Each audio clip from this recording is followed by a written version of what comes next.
Today, the President launched the BBI signature collection. And some of our proposals have been captured in the BBI. Therefore, I still believe we can go into an uncontested referendum. Instead of tearing our country in the middle, we can have a referendum that will not have them versus us, winners versus loser. And approaching the sunset days of the handshake and eventually the death of the handshake, which may be in the middle of next year, then we'll usher in our 10-10 leadership mantra as Jubilee. And I thank the President for having told Kinoti not to reopen the closed graves, not to make our hearts bleed again, because we have said never again can we repeat the mistake we did in 2007. And just like South Africa, which used Truth and Reconciliation Commission led by Desmond Tutu to bring all South Africans together, we also decided that our TGRC is the ballot box of 2013, where against vitisho kutoka kwa ulimwengu ya kwamba choices have consequences, we decided to elect the suspects as white smoke emanating from our heart and indicating to the world that Kenya is more united than ever.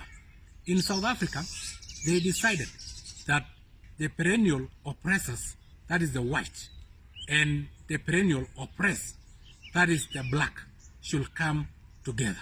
And to bring them together, they had a black president in the name of Nelson Mandela to compensate them for being oppressed. But again, we cannot leave the oppressors behind, because they can easily turn into the oppressed. Therefore, the whites who are the oppressed were given the slot of the deputy president in the name of the clerk. For our situation here at home, we had to localize our TGRC by bringing the two perennial fighting communities or wearing communities, that is the Central and the Rift Valley.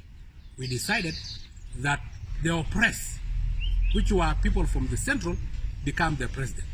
But again, so that the oppressor, that is people from Rift Valley, don't feel left out, they become the deputy president. Because in an arrangement of bringing people together, you can easily turn the oppressor, and turn the oppressor, the oppressed. The hander can easily become the handed. We decided the route of peace and reconciliation, just like what happened in the peace clubs of Rwanda. And that is the route we'll take as a country.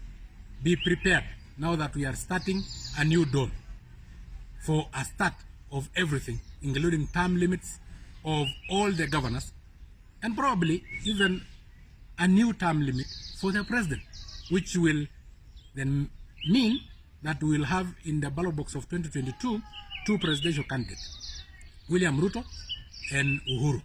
And since they will be missing a name of a single denominator of violence, just like in 2002, we will not have any violence. We'll have a very peaceful election and a very peaceful transition.